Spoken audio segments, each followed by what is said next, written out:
she was not a fan of the presentation of My Little Pony from these holistic dudes.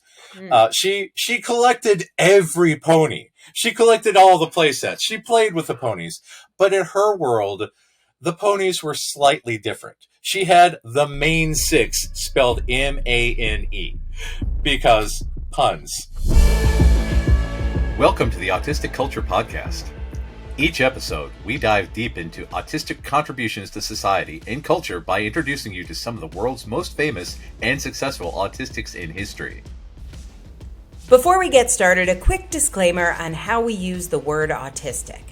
The purpose of this show is not to diagnose the people or characters we discuss as autistic. While some may have announced being autistic, what we're sharing here is our observation of what is representative of autistic culture.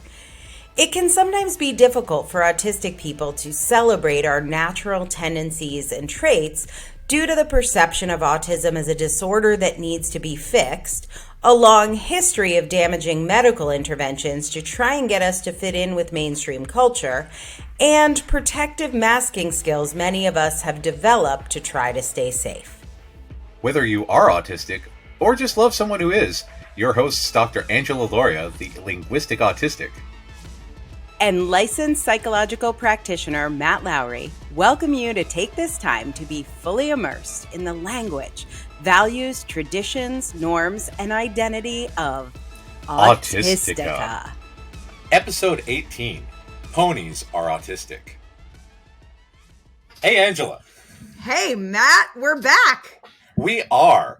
And I have a big question for you. Okay, I'm ready. When you think of a big focus of the 1980s, what kind of toys do you think, what immediately comes to mind? Well, listen, I was a child of the 1980s. I had my Munchie-Chi. Oh, yes. Soft and cuddly with its thumb in his mouth. He's really neat. Fun to wiggle his little feet. I don't know. I also love me some Care Bears. Oh, yes. Care Bears, that was huge. And there was a certain little cotton candy colored show that I liked that had some ponies in it. You know anything about that one? Oh, yeah. I think that we can talk a lot about that because it turns out that the creation of My Little Pony was a very, very autistic endeavor. Oh, I'm so excited. It's going to be a Pinkie Pie episode, people. It very much is. And yeah, so a lot of people don't know about the origin of My Little Pony. If you're listening to this episode and you're autistic and you might have a special interest in My Little Pony, please add to the comments because it's a really great thing we're going to get into. But anyway. I will tell you, I had no idea there was any autistic culture in the world of My Little Pony. I just liked collecting them and I liked brushing their tails. So I'm excited to hear this story. I was unaware. Yeah, you're going to get a kick out of this one then. So, back in the early 80s, there was this lady who worked for Hasbro named Bonnie D. Zackerly. And she had a pitch for a girl's toy that consisted of a whole bunch of little horses. And Hasbro said, no, we never want to do that. That sounds like a bad idea, and we can't do that ever. And she said, all righty then. So this idea sort of lingered around among her bosses and was eventually turned into My Pretty Pony, a fairly large horse that was made out of really tough plastic and could blink its eyes and had a brushable mane. And when Bonnie was talking about this, there's this fantastic show called The Toys That Made Us that's on Netflix. It has an episode featuring her. You can watch clips from her interviews on YouTube. You can see clips from her presentation at the My Little Pony convention. This woman has the autistic accent. I was going to ask you, can you hear her accent? You can definitely hear her accent. What the neurotypicals call monotone, disjointed, pedantic speech with tangential conversation and difficulty modulating breathing as she speaks, she got it. So this is a quote from her when she was on the Toys That Made Us. Okay, she said, when I was little, the only thing I ever wanted was a horse. So I pitched the idea to R&D. I thought it should be small and soft and played with like a doll. I would say little girls love horses. And my boss's boss said to me, little girls aren't like you. They like to cook and clean and iron. And I had no desire to cook and clean and iron. He just called me a freak of nature. Hey, freak.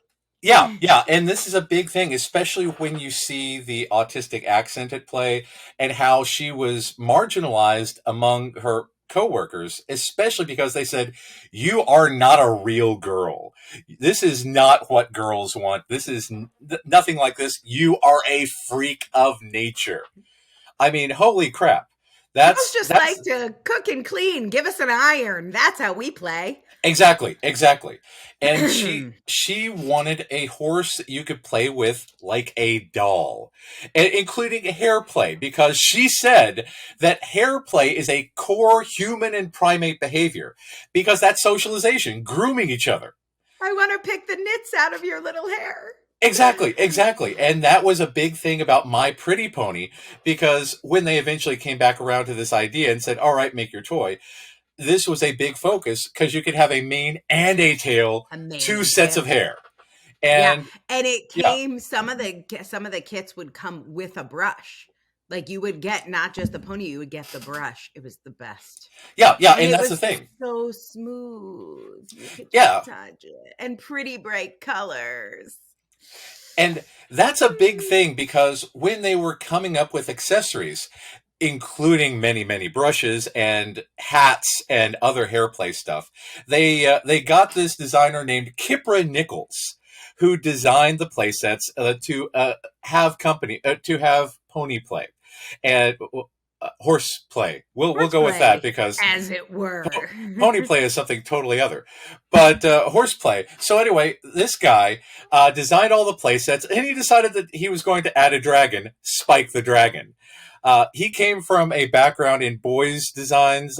He had a lot of car design. He had a hard time being feminine enough, so his bosses kept saying, "Make it more pink, make it more pink." And he was a masculine, manly man who actually was immortalized as a GI Joe named Doc. So Doc is based on the guy who created all the accessories for My Little Pony.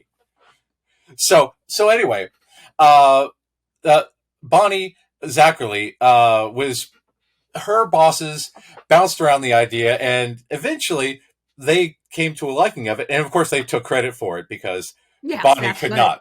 Right, That, that's what they yeah, do. We yeah, know that game. exactly.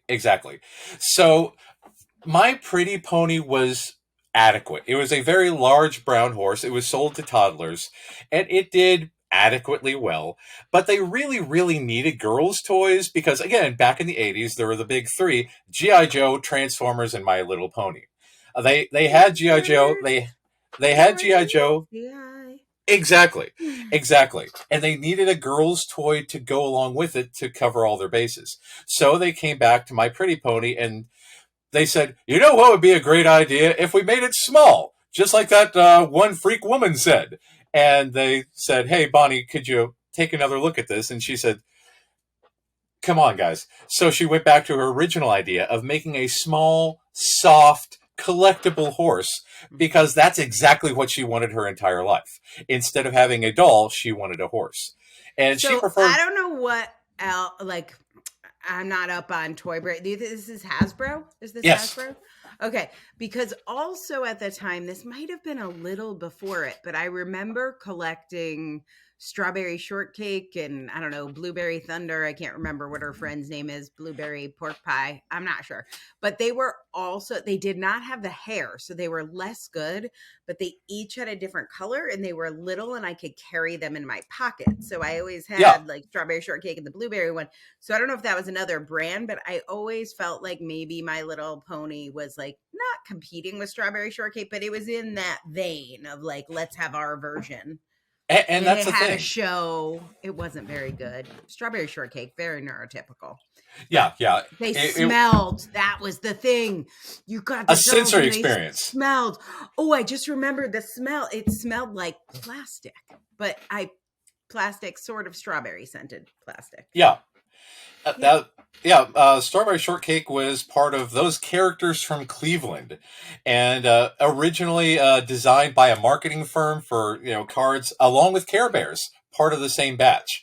Mm. And again, multicolored Care Bears had the little hair that you could play with, and Hmm. again, designed very much in the same vein. And I think that My Little Pony falls into that Yeah. because Feels like they're doing a thing.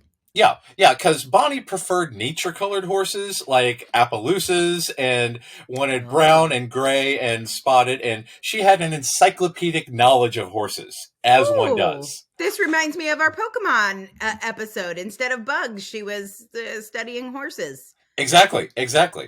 And one of her coworkers, Maureen Patterson, said that they should be pastel colored because, quote, little girls love pink and purple. And Bonnie's response was, let's see here.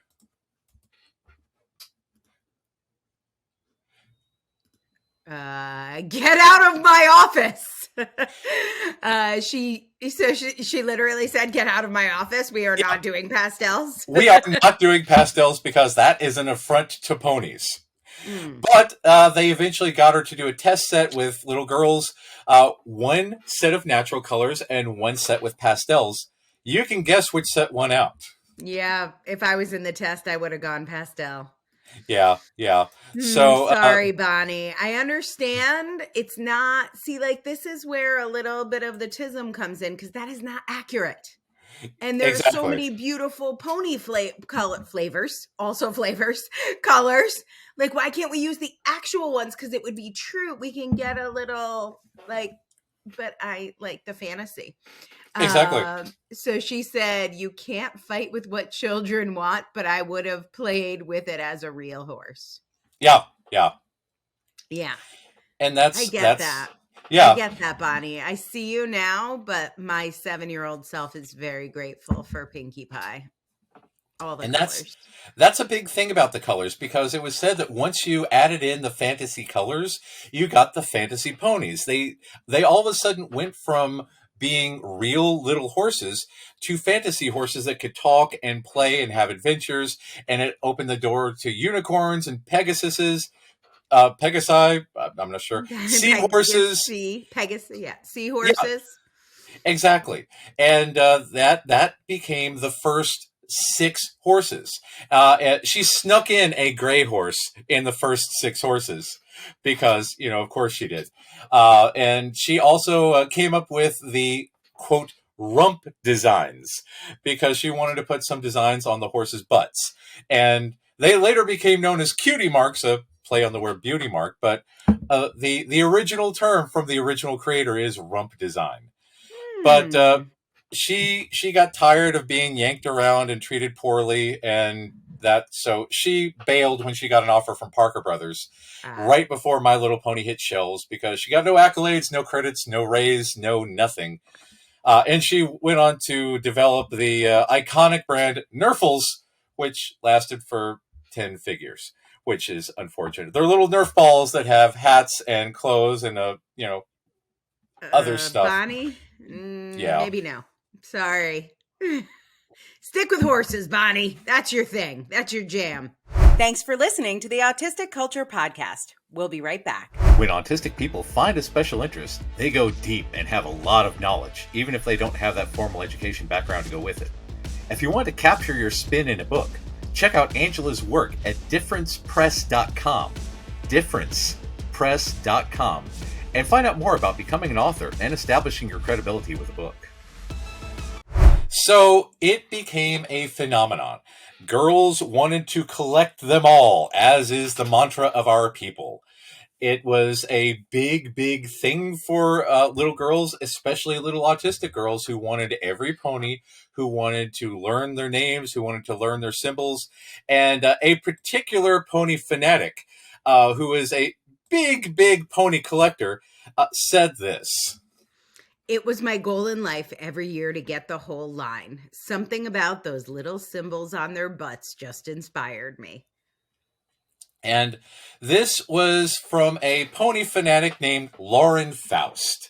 Lauren Faust, as a 9-year-old, wrote a letter to Hasbro very much angry with them because she really wanted to collect the entire line, but being a child, she did not have access to endless amounts of money.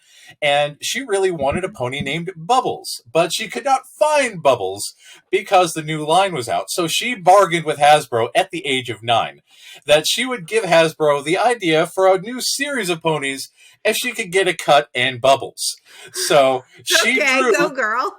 yeah, she drew an entire series of ponies with the cutie marks and all this other stuff in a bargain to one of the largest toy corporations ever in history because she wanted Bubbles, as a typical girl would do. Because, you say, hey, I need this. What is the solution? I'm going to confront the marketing people and just go right to the source. Hey, Because why not? Look, Meghan Markle did it. She was at 9 emailing Palmolive saying, why you got to say women wash the dishes? So exactly, let's go. exactly. I'm here for it. And this is another thing because pony fans at this point already recognize the name Lauren Faust, but we'll come back to her in just a moment. So My Little Pony, at being one of the big three, others being Transformers and G.I. Joe, needed a cartoon because that was the way of things at the time. That was the moment. That was the moment we were in. So they went to Lauren and Bacall, an advertising branch. They worked with Margaret Loesch to create the G.I. Joe cartoon and the Transformers cartoon. Fun fact, Margaret Loesch went on to become the head of Fox Kids programming and was the person behind Batman the Animated Series, Power Rangers, Animaniacs, Tiny Toons, and a whole bunch of other things that defined animation in the 1990s. Yeah, She was huge. And Lauren and Bacall were gigantic marketing people, marketing dudes, and they were the ones assigned to create the My Little Pony show. It did not register as well coming from two dudes because a lot of the episodes were centered around fighting evil and the eternal darkness, and stuff that would make much more resonance in Can we give them lightsabers and guns? Exactly. That's the thing. But there were We a wanted few. a whole episode where we just brush each other's tails and look at our beauty marks and say, that was so cute. I love your cutie mark. That would be the whole show for me. That's the thing. About what it means to be friendship and to have friendship. And one of the writers that would later become prolific was a woman named Linda Wolverton. And she wrote 2 episodes for My Little Pony, one of which was called Crunch the Rock Dog in 1986. Crunch the Rock Dog featured Wind Whistler, an autistic pony. And this was in, again, 1986. Wind Whistler displays pedantic speech, is very autistic coded, has difficulties with social and emotional reciprocity as defined by the DSM. And back then, the DSM-3 was published in 1980, right? Yep. And back in the DSM-3, the big book of psychology for those who don't know, Oh, yeah. Mm-hmm. it called autism, quote, a lack of interest in people, several impairments in communication, and, quote, bizarre responses to the environment. Okay. So that's what they called it? Bizarre? That was the official bizarre. Right. The official terminology is that we are bizarre. Mm-hmm. But again, DSM-3 also classified gay people as a paraphilia, saying that they had a mental disorder because they were attracted But I to the mean, same at sex. least that sounds very like official or like ivory towery. Yeah. This morning I put on this shirt and it has a tag on the side, and I had an extremely bizarre reaction to this tag in my shirt. Yeah. I didn't think the DSM would be calling it bizarre. Like, well, she's fucking weird about that tag. Exactly. Classify her as autistic. Yeah, because again, this is the whole pathologization of our people, because right from the beginning, as soon as they put the diagnosis in there, because before that it was childhood schizophrenia. But so this was an upgrade. Got it. Yeah, this is the upgrade. And yeah, and it wasn't until 1987 that they added pervasive developmental disorder not otherwise specified, because they said, well, if you can make eye contact, then you're still bizarre, but not as bizarre as these people. So this is again the legacy of misdiagnosis and the spectrum. So Hmm. so anyway, this pony Wind Whistler, I advise everyone after you get done listening to this podcast, of course, because stay with us for a while. You'll see why. So you can watch this episode, Crunch the Rock Dog, on YouTube. And I'm when gonna this put that in the episode, show notes. oh I'm yes, gonna yes, you can. make a note of that. I'll link to it because it's prolific. And Awesome. this is a quote from Wind Whistler when they're listening to a sad story at the beginning, and all the ponies start crying, and Wind Whistler doesn't understand why the ponies are crying. And he says, I have feelings. I merely refrain from expressing them at the drop of a hat. Logic clearly dictates that we save ourselves. And then later on says, Remarkable. This entire mountain is a living sentient being. because again, very pedantic speech, very precise, does not understand why the other ponies express things as they do. But by the end of it, of course, Wind Whistler is shown. Because Wind Whistler has feelings all the way throughout. Wind Whistler has a very strong sense of right and wrong. Wind Whistler has a very strong sense of what should and should not be done. But again, the other ponies don't understand Wind Whistler's emotions. Wind Whistler doesn't understand the other ponies' emotions. Double Yeah, empathy. exactly. And only until Wind Whistler has to confront Crunch the Rock Dog, a large dog made of rock who was created with no feelings, and they have to give Crunch a heart stone in order for Crunch to have So feelings. Crunch is a sociopath. Yes, yes, and wants to turn all Fascinating. the ponies into stone. So Mm. Wind Whistler is the only one who can save them from Crunch the Rock Dog after Crunch turns a few ponies into stone. Spoiler alert for a cartoon that's over 30 years old. Okay. Duly noted. But yeah, so uh, Wind Whistler confronts Crunch and starts to say, yes, I am just like you. I also have no feelings. These people will vouch for me. And they're like, yeah, she has no feelings. Yeah, no feelings whatsoever.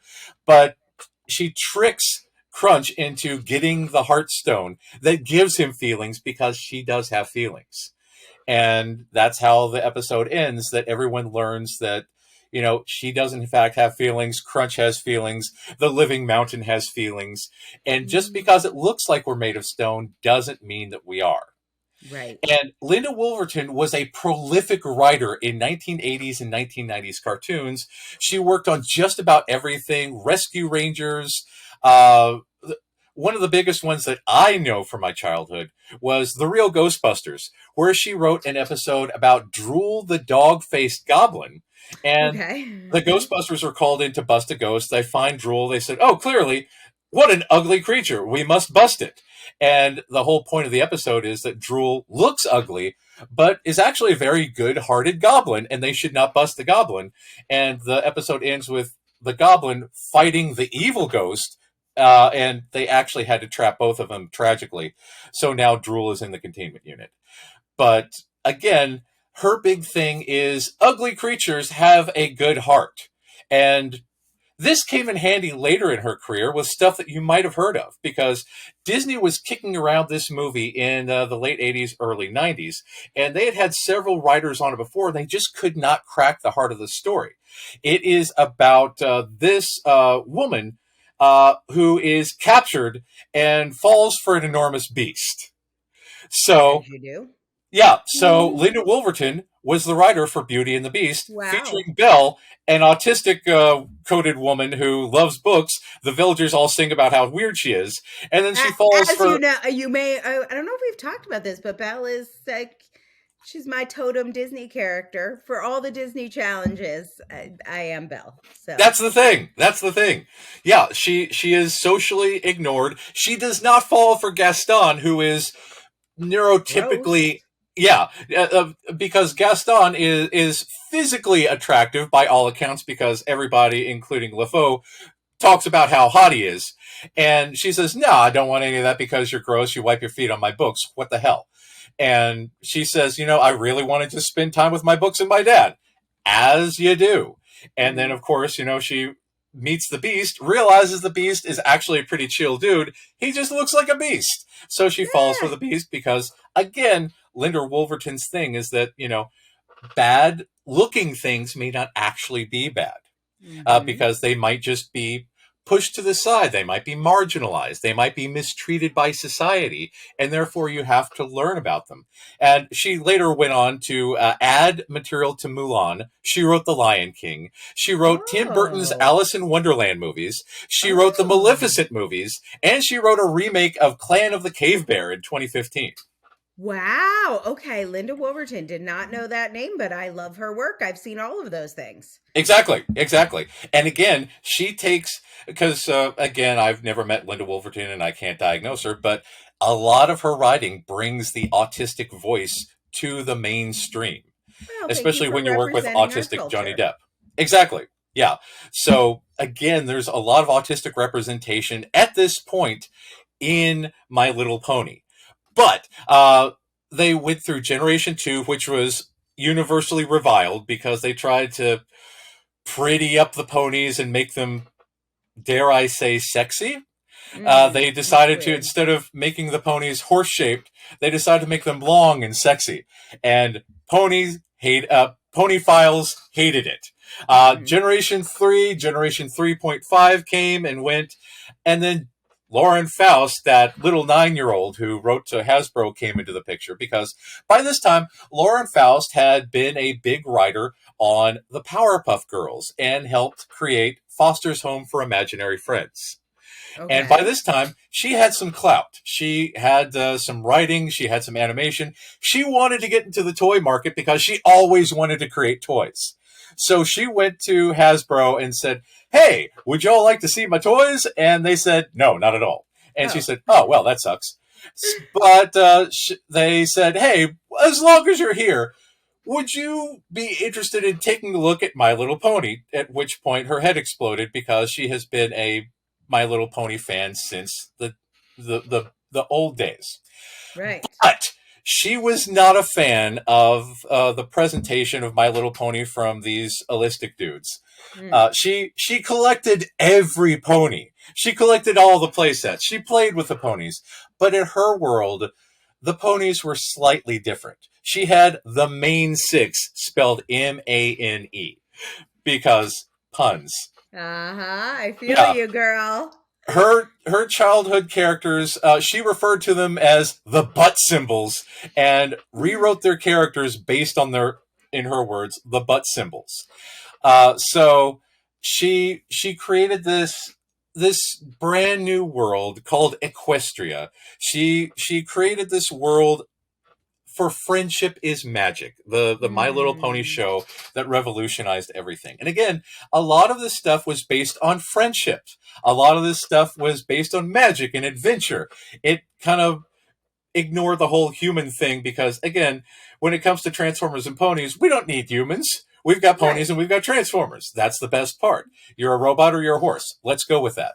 So she wrote this cartoon and she was terrified that people would criticize it for being fun, for being quote dumb, for being for not hitting that broad audience because she again was told that unless you can appease everybody, people are going to hate it.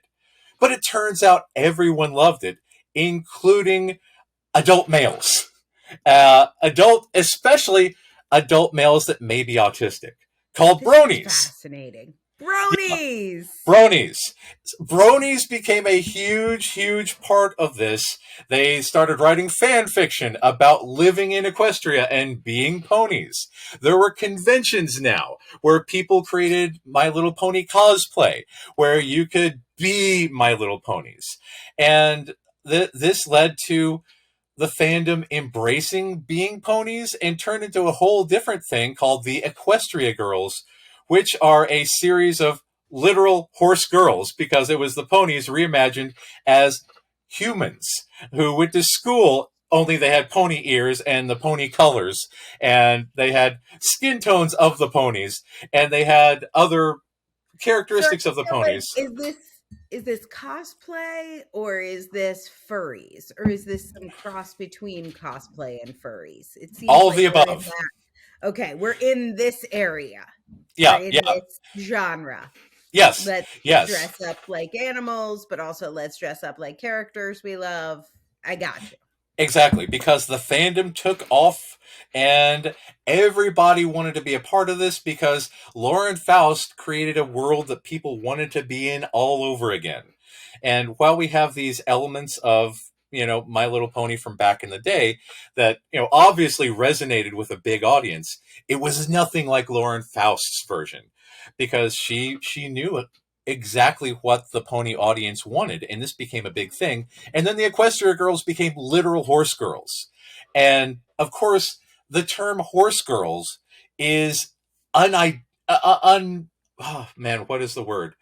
It's always been identified with autistic girls and autistic women Mm, because the stereotype is that autistic boys love trains and that the yes, autistic girls love horses. got Not it. that autistic girls can't love I read horses. the instructions. Exactly, exactly. But I want to go back 1 second because the idea, I just want to spend a second on the cosplay element Oh yeah, yeah. because I have a theory. I want to use your psychology degree and test on you. Oh yeah. So, in regular 3D Earth life, I walk into a situation and it often doesn't go how I expect. So, and even like I will think, oh, here is a logical thing to say. Everyone will agree with me. And then all of a sudden something goes wrong and I'm very surprised that it went wrong and I have a bizarre response. What happens then is like all the sensory things that usually I can kind of keep at bay and keep quiet get really loud. So for me, I'll get a super loud ringing in my ears, my vision goes tunnel vision, the tag in my shirt that I maybe didn't notice will suddenly feel like a knife is stabbing me and I must immediately address this. And so my whole body gets dysregulated.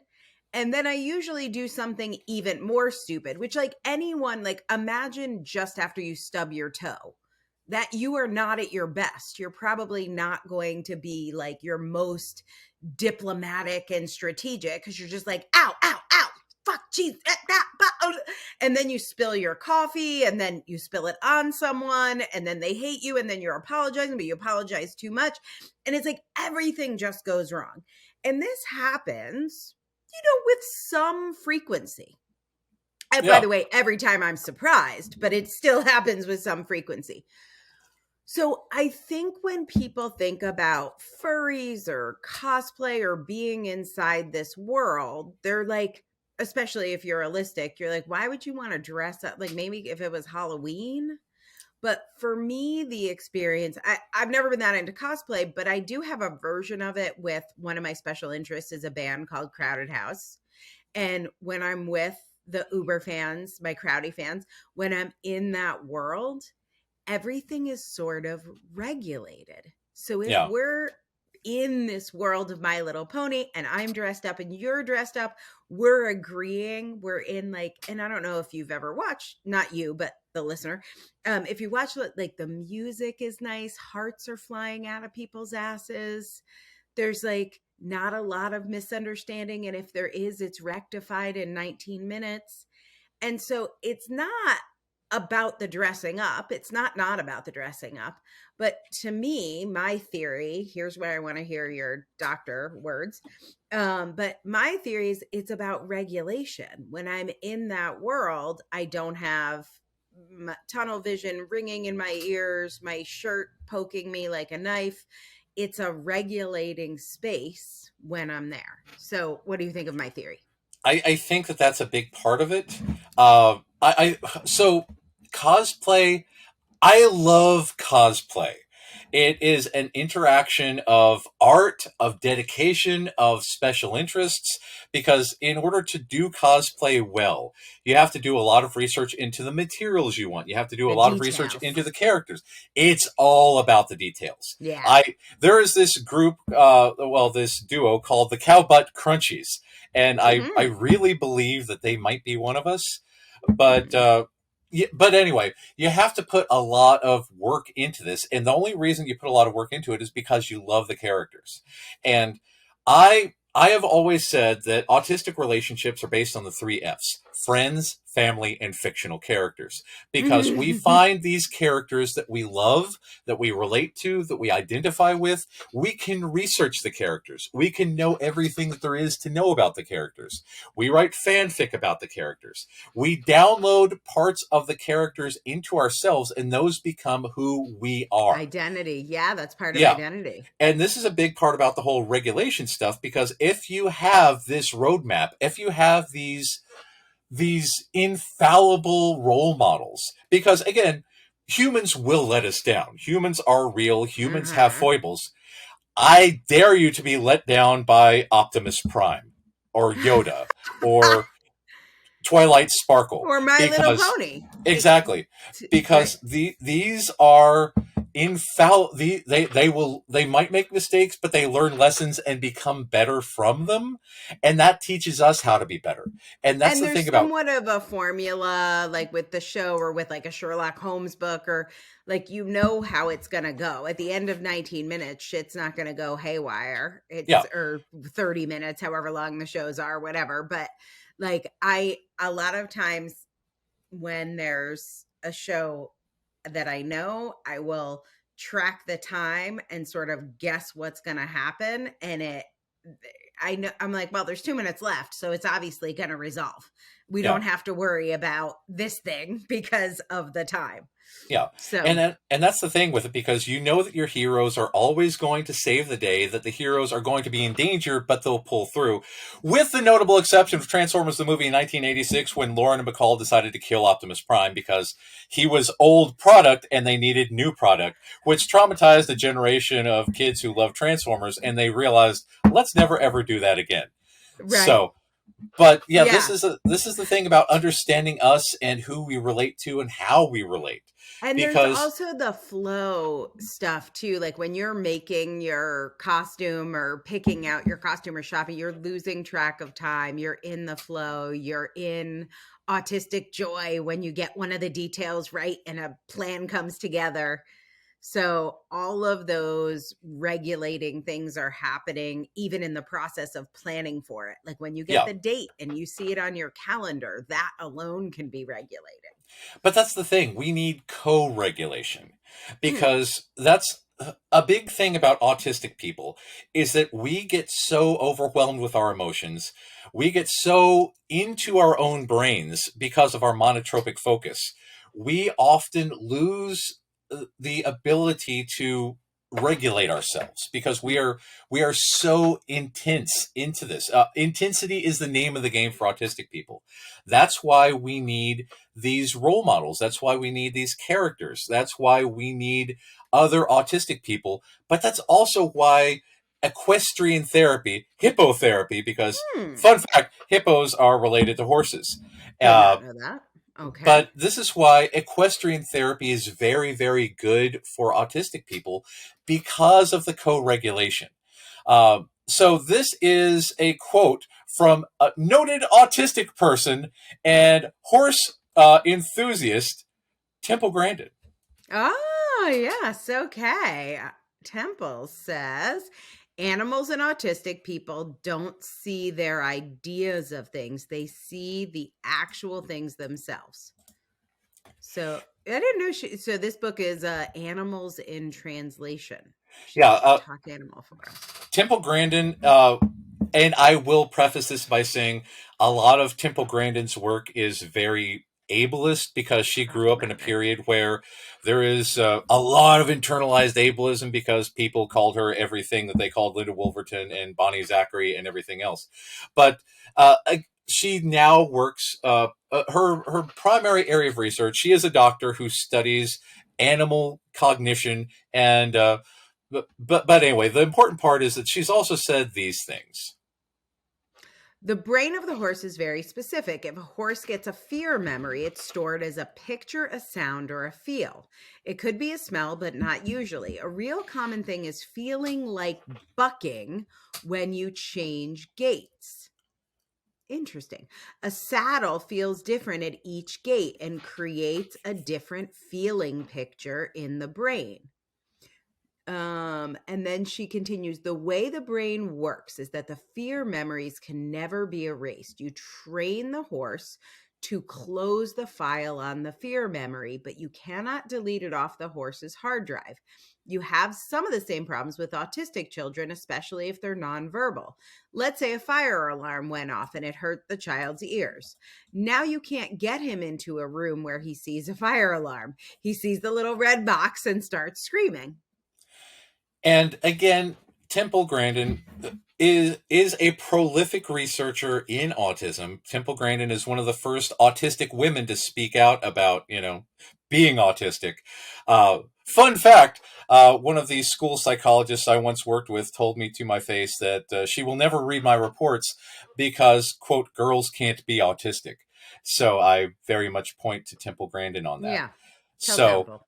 yeah, but again, a lot of this goes back to, the internalized ableism that she has gotten over the years from neurotypicals about how we are different and therefore wrong and all this other stuff. But this also goes back to the other thing I mean, I have many things to say about Temple. Maybe we'll do an episode on her, but like the other thing for me is autistic people are different, and she does tend to assume everyone's autism manifests like hers does. Yeah. So that she has a lot about the thinking in pictures. I don't have that one. I get whole pages dictated to me, but I only think in words. I have I don't see pictures at all, even in memories. I have no pictures, but I have sheets and sheets of pages of words and all in black and white. So when I read about her like thinking in picture stuff, I get it. I know that must be true for people, but also autistic people are not a monolith. We all didn't exactly get the exact same, playbook. It doesn't work exactly the same for all of us. So exactly, and wish she acknowledged that a little more. that's a big thing about the internalized ableism with that, because again, her work is with she still uses functioning labels, high functioning and low functioning and all that nonsense, because again, this is how neurotypicals see us, because and this is a big thing about why functional labels are bad, because let's say people like us who host a podcast and have a job and are able to do things, we are labeled as high functioning, and that denies us the ability to have difficulties. Like, I really, really hate traffic. I hate driving. Well, I like driving, but I hate driving around other people because I find it chaotic. I really, really hate being in rush hour. I will never, ever schedule anyone for an office appointment where I have to be there during rush hour. Not going to happen. I much prefer to work here doing telehealth from my home wearing sweatpants and bare feet. I find that autistic people are divided firmly into the I must wear socks at all time or I can never wear socks ever camps because of different sensory issues. Again, not a monolith because this is how we roll. But this is the thing about it, because neurotypicals have this view of autism as a brain that needs to be trained and conquered and broken, which is why we have ABA. And this is the big difference between the autistic approach to horse training and the neurotypical approach to horse training, because neurotypicals will tell you that a horse needs to be, quote, broken. And this is a very, very common thing, because you must assert your dominance over the nature. You must assert your dominance over this half-ton animal and say, no, you will do what I want you to do, horse, without realizing that, number one, this may cause trauma for a very large and potentially fearful and angry animal. And number two, there's much more effective ways to do that, because if you give a horse an apple and some cuddles, the horse is much more likely to listen to you. And this is a big thing about equine therapy. So there are a lot of studies showing how equine assisted therapy is really, really good for autistic kids. But and There, autistic adults, I've done it. yeah, I've done it a few exactly, times. It's very exactly. helpful. Yeah, yeah. There's all sorts of stuff, and we can include some links to these in the show notes. But I mean, honestly, I live in Kentucky, the horse capital of Oh yeah, you're in horseland. everything. Yeah, I know lots and lots of autistic people who are trained in equine therapy to help other autistic people. One of the Mm-hmm. big things that I recommend to autistic people, especially autistic girls, is horse therapy because of the co-regulation. Mm-hmm. Co-regulation is essential. If you're an autistic kid and you have an autistic parent, you might co-regulate with each other. The autistic parent says, "Oh, you have big emotions. Come here for cuddles. We will even it out." And when you have two people co-regulating, you bring calm upon the dysregulated. When you Mm-hmm. have a service animal, you can the service animal will come into your lap and want some cuddles whenever it senses that you're dysregulated. And that's a better way for regulation. When you have a horse, and this horse is this gigantic animal, and it senses that this teeny tiny little thing is scared, the horse will say, "Don't worry, teeny tiny little scared thing, I will take care of you." Because horses are very empathetic creatures, generally speaking. Again, you might meet an asshole horse once in a while, Mm. but this is the thing because you're the horse sees you essentially as a little pet. And the horse wants to say, "Don't worry, we'll be okay." When you see a dysregulated horse seeing a dysregulated human, they sort of come together and learn how to overcome stuff together. And that's one of the beauty. That's a beautiful thing about, especially like quote unquote horse girl culture, or as we call them, equestrians. Right. Because in order to be a successful equestrian, it's not like driving a car. You don't tell the car what to do. You work with the horse. You learn the horse. You have a bond with the horse. You see the horse every single day. You groom it. Again, this is a human social thing. It's a horse social thing. You get the stuff out of its mane. You get the stuff out of its tail, just like with the ponies. You have this deep personal bond with a horse, and this goes against the stereotype that autistic people are cold and unfeeling and have Mm. disordered relationships and all this other stuff. It just shows that we have very strong and very deep relationships, just not with assholes. Thanks for listening to the Autistic Culture podcast. We'll be right back. When autistic people find a special interest, they go deep and have a lot of knowledge, even if they don't have that formal education background to go with it. If you want to capture your spin in a book, check out Angela's work at differencepress.com, differencepress.com, and find out more about becoming an author and establishing your credibility with a book.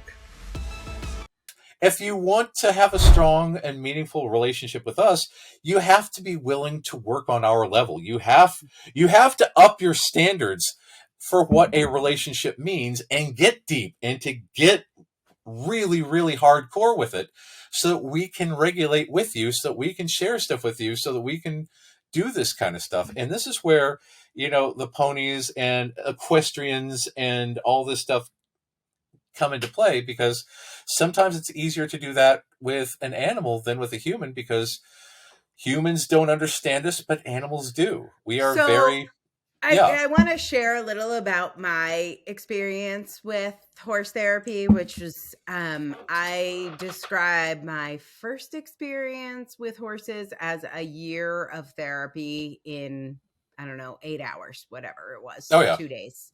So it's very, very, there are things that I could never describe in therapy that were very quickly done in with horses. And so this is the experience I had. I would want the horse to do a behavior. So as part of that, it would be like, I don't know, feed the horse a carrot, and I would want the horse to take the carrot. Mm-hmm. And then maybe the horse didn't want to take carrot. It was eating the grass. It's looking off. There's something else running. It's paying attention to something else. It's on alert. Somebody's at a gun range next door shooting, like whatever.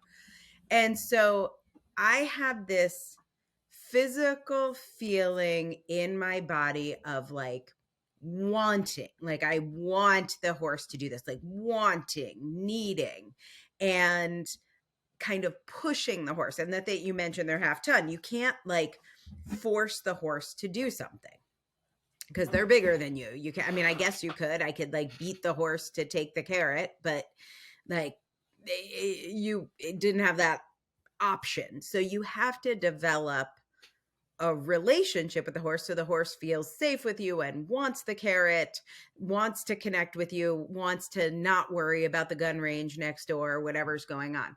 So whenever I was forcing the horse, I would get an idea. Here's how I'm going to get the horse to do this thing. And there was a feeling in my body. It was sort of like a lightness, and it felt almost like joy or elation. I was like super excited. Like, I have a plan. I'm going to get this horse to do something. Mm-hmm. And I would think, oh, now I've got him. Like, now I'm going to get what I want. And I would feel very happy.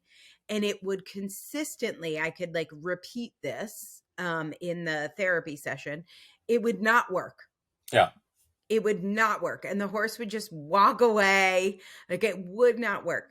And I started to notice this pattern that when I could like calm my breathing down and not have that elated, joyful, excited feeling, I would often be able to get the horse to do what I want, which was very counterintuitive to me because I loved that feeling of everything's about to work.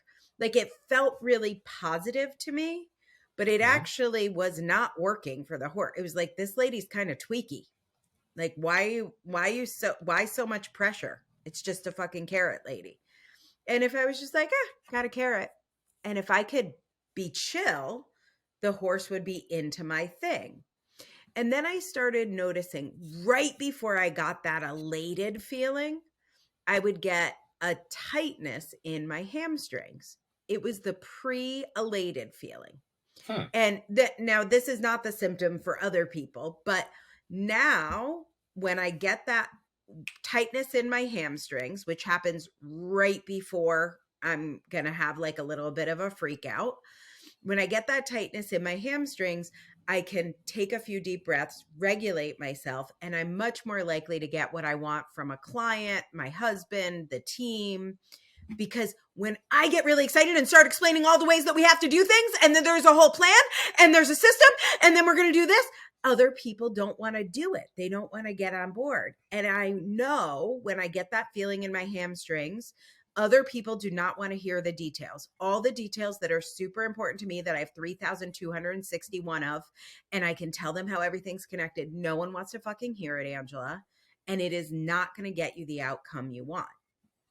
And so what I learned from the horses is that moment before, which I talked about elation, but it can also be the moment before a meltdown, that moment before and how to catch it. So then I was hanging out with Alex Plank, the founder of Wrong Planet, an amazing autistic advocate who has a therapy dog.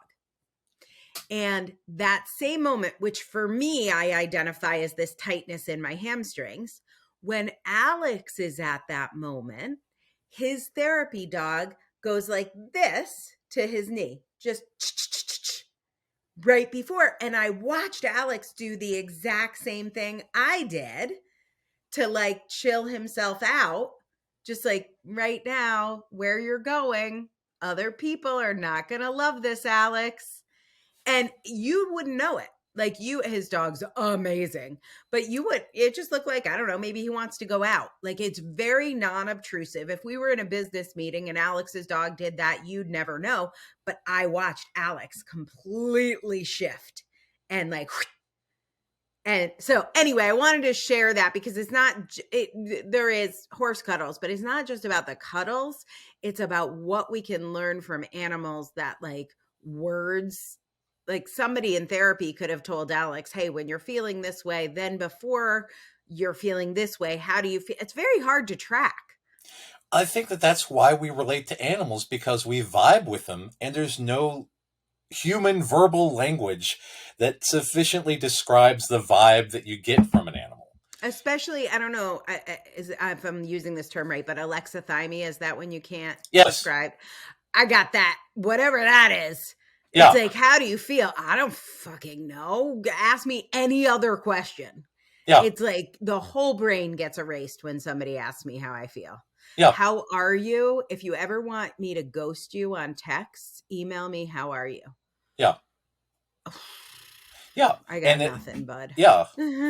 And that's the thing. It goes back to, like, Wind Whistler and having big emotions, not being able to explain them to the other ponies.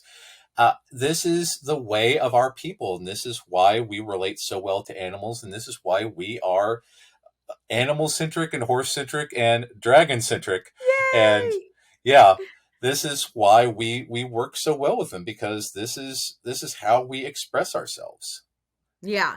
So I think the horse girl thing and the bronies thing, like those are all connected to the lessons and the joy and the connection we get from animals that don't require us explaining our feelings. Yeah, Um because you never tell your cat, "Hello, cat. I feel very sad today because this, and this happens." You just sit there. The cat sits in your lap. You stroke the cat. The cat purrs and kind of needs at you, and then you just yeah. kind of vibe. Yeah. You're just vibing. Just Yeah, vibing with our ponies. this is the way. Well, all right. Well, that's why I love My Little Pony. By the way, I was actually a little surprised you picked this topic, and this maybe is my own internalized sexism here, but I feel like this is a girl topic. Are you actually a My Little Pony fan, or are you just appreciating on our I behalf? I Okay, I appreciate it. I'm not. Yeah. So one of the neat things that Lauren Faust does, because I'm a fan of Lauren Faust's work, Mm. I love the fact that Weird Al Yankovic is a pony.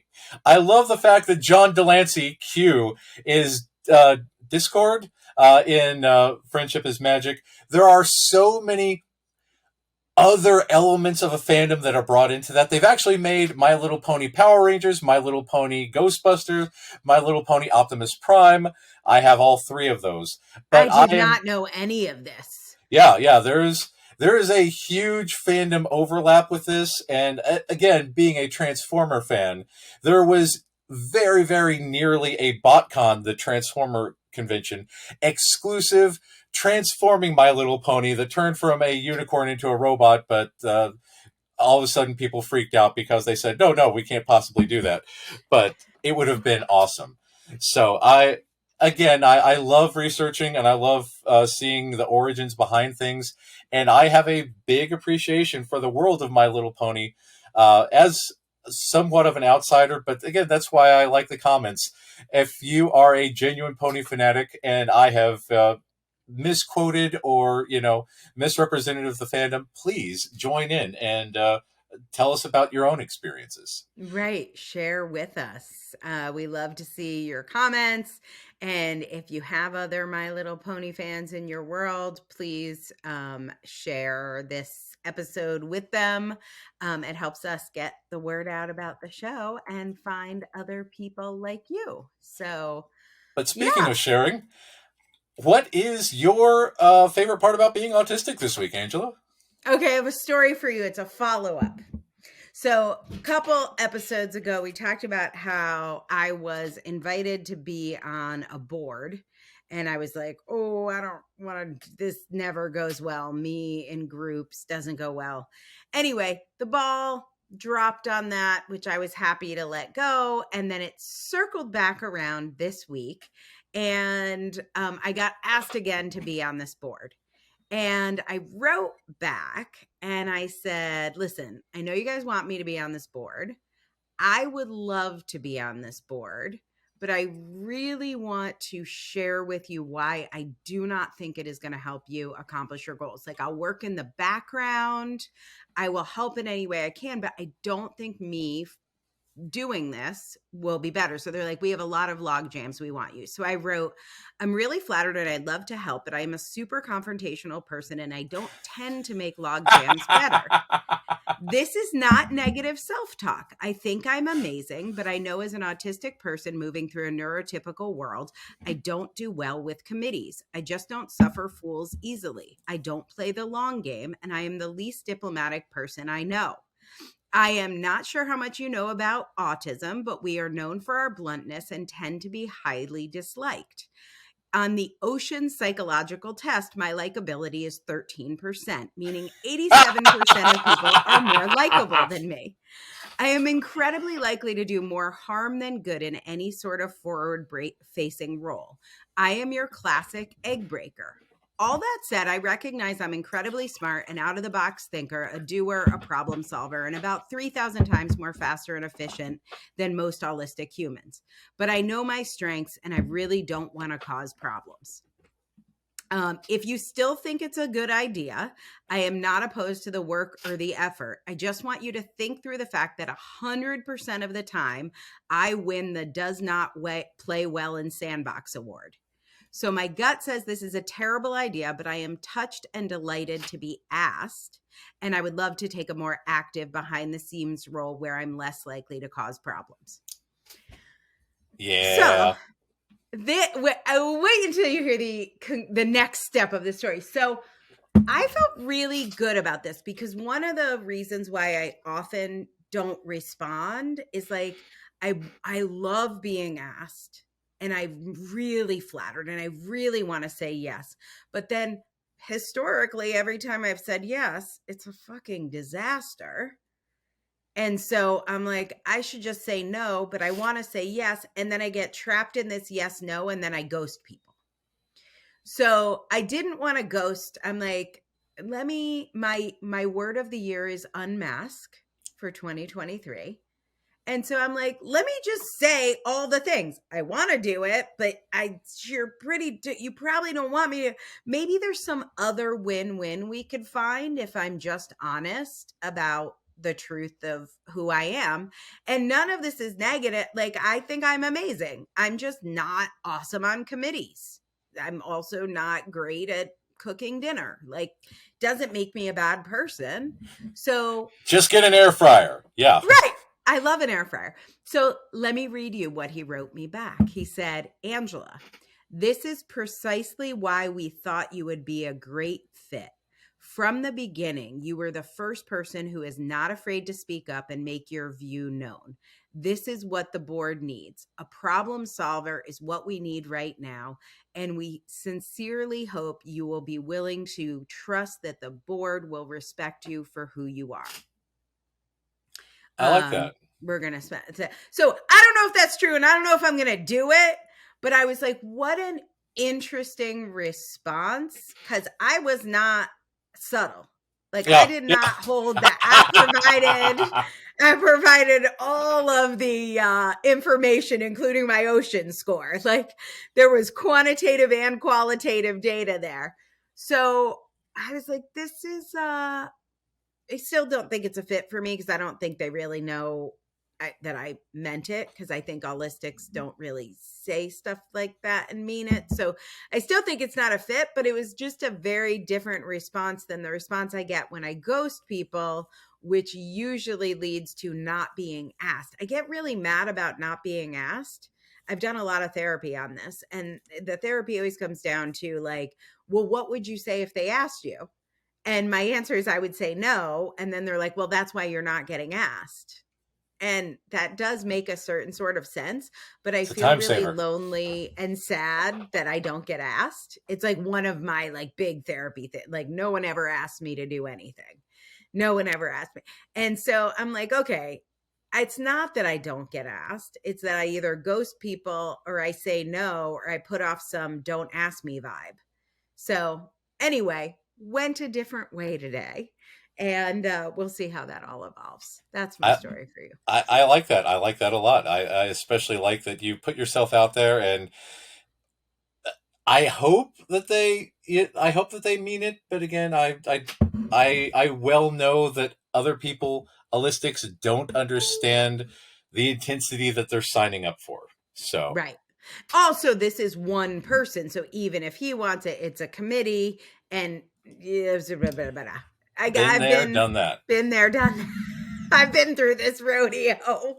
Yeah. But anyway, that's my story. I loved spending time with all of my favorite little ponies. By the way, do you have a favorite or a totem, My Little Pony? I honestly, my favorite is Derpy Hooves. Oh, Because based on an animation error where the eyes were just going in different directions, Derpy Hooves became a sort of, you know, the oddball pony that was just out there, and has since been renamed, I believe, because again, some people thought it might be making fun of derpy. disabled Yeah. people. Yeah, but I really, really, I think that she's a great, great pony. But yeah, Okay. yeah. Awesome. Well, mine is Pinkie Pie, as you all know. Please put your favorite My Little Pony in the comments below, and we'll see you next week. See ya. Thanks for listening to the Autistic Culture podcast. We hope you enjoyed today's episode, and remember, No one ever changed the world by being like everyone else. you can find out more about writing your book with me at differencepress.com. That's difference, DIFFERENCE, press, PRESS.com. Or getting a psychological evaluation or consult with me at www.mattlowrylpp.com. That's MATT, Matt Lowry, LOWRY, LPP, as in licensed psychological practitioner.com.